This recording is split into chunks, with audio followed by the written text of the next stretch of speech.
もみ殻があれば小麦も当然あります。しかし、ただ聞くだけではなく、お言葉を実行するものになりなさい。そうしないと、自分を欺いてしまうからです。ヤコブ1章22節。シャローム、主イエスキリストの愛する友よ。今日の読書で、聖書は書かれた神の言葉であることが分かりました。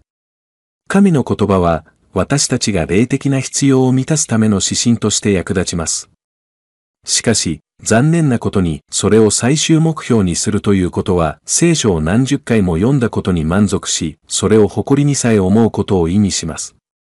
信心深い本やスピリチュアルな本も備えているので満足です。また、PA や PD のグループに積極的に参加し、毎週日曜日に説教を聞くことで満足しています。これらはすべて必要ですが、今日の朗読で神が望んでおられるお言葉の真の恩恵を得るには十分ではありません。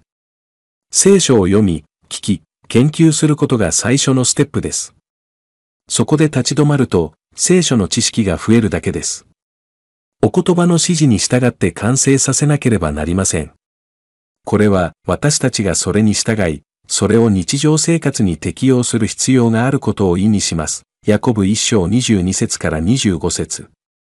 私たちの生活の中で神のご意志が実現すれば、私たちの目と心は新たになると確信しています。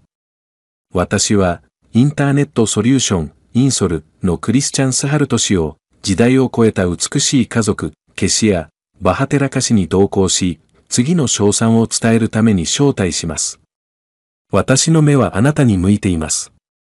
私は一生をあなたに委ねます。あなたの計画に従うように導いてください。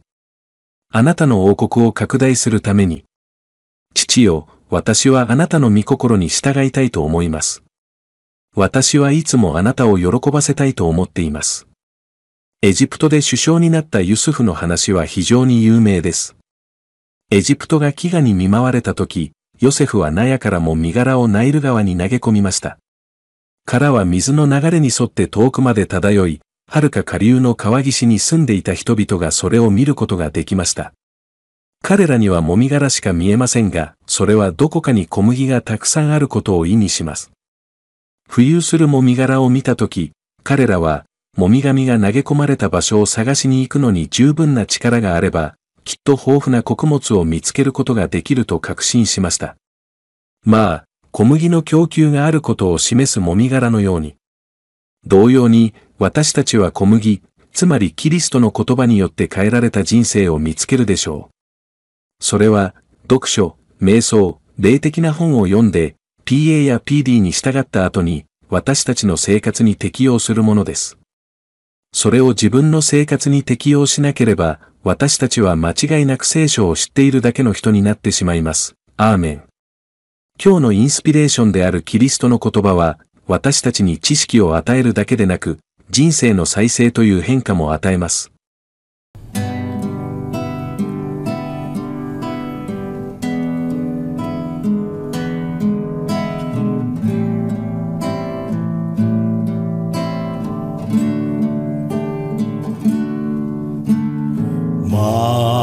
Mataku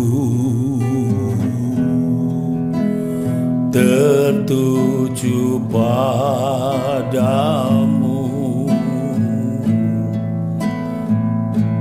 sedap hidupku ku serahkan padamu. Bimbing aku masuk rencanamu,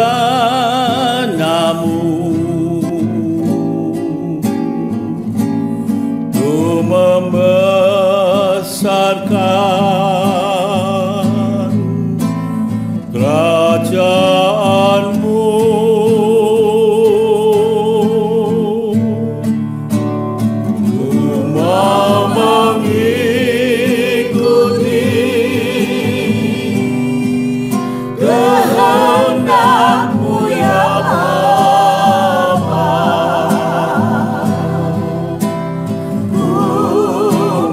Selalu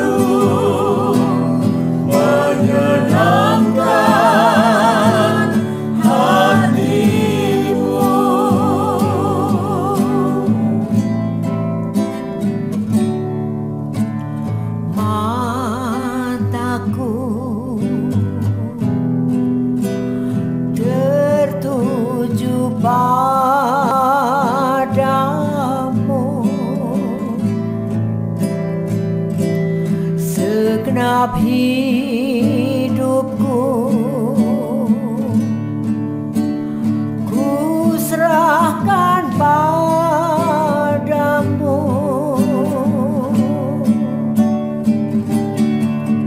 Bimbing aku masuk rencanamu,